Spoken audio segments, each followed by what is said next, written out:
Have you ever walked into a room and it just felt right? Calm, totally put together, and just full of personality? Well, in this explainer, we're going to unlock the secrets behind that exact feeling. We'll show you how to take any room from just a blank canvas to a personal sanctuary that really truly feels like home. Yeah, it's the big question, isn't it? The one we all ask when we're staring at 4 empty walls. How do you go from just living in a space to absolutely loving it? Well, the good news is it's not about spending a ton of money. Nope. It's about understanding a few core principles, and that is exactly what we are going to break down right now. All right, first things first.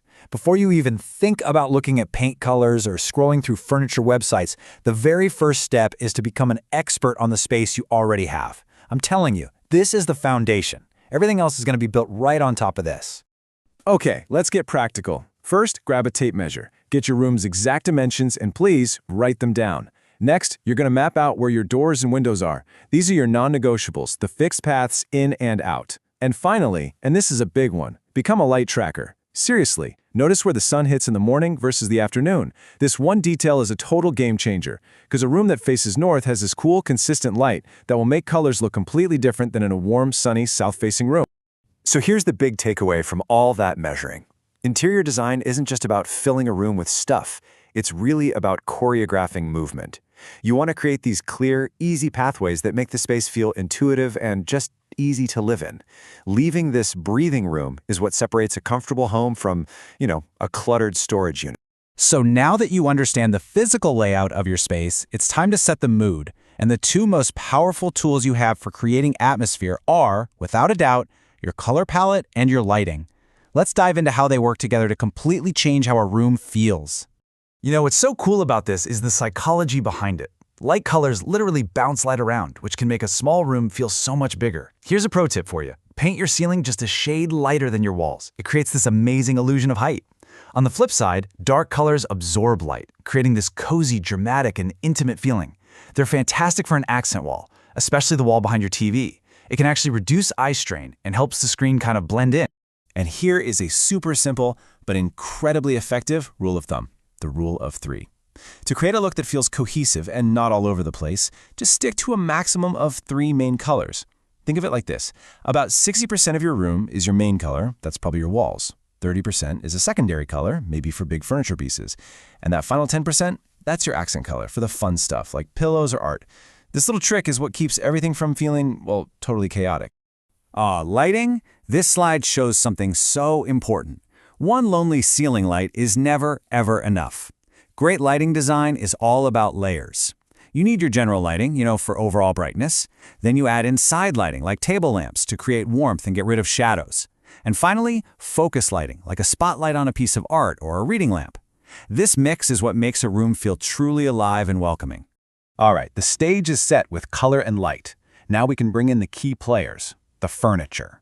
And choosing the right pieces isn't just about what looks good. It's about making smart, practical choices that actually work for the space you have. This right here, this is the golden rule. A piece of furniture can be absolutely stunning, but if it doesn't fit your lifestyle or the room's purpose, it's really just beautiful clutter. You always have to ask yourself, is it comfortable? Is it the right size? Does it actually do what I need it to do? Function first, always. Let's break these down real quick. Scale is everything. A gigantic sofa will just swallow a small living room whole.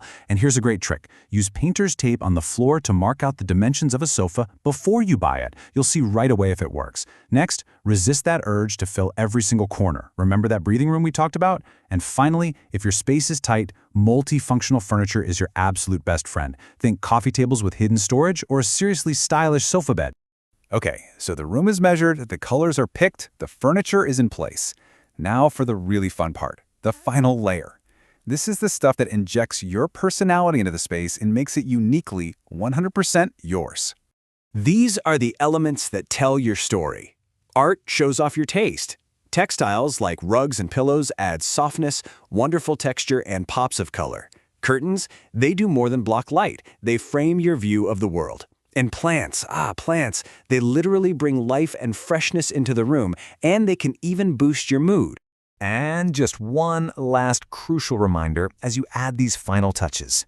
It's about curation, not collection.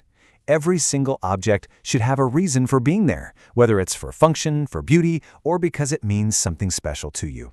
The goal is a beautiful, balanced composition, not just a display of random stuff. Because at the end of the day, this is the real goal. The most successful interior design isn't about following the latest trends. It's about creating a perfect backdrop for your life. It's a space that supports your habits, that comforts you after a long day, and that is a true reflection of who you are. So I'll leave you with this thought to get you started. Go on, look at your own space right now with all these principles in mind. What is the very first small touch you're inspired to add? Whether it's a new plant, a piece of art that you love, or maybe just rearranging the furniture for better flow, that first step is the beginning of creating a home you truly, absolutely love.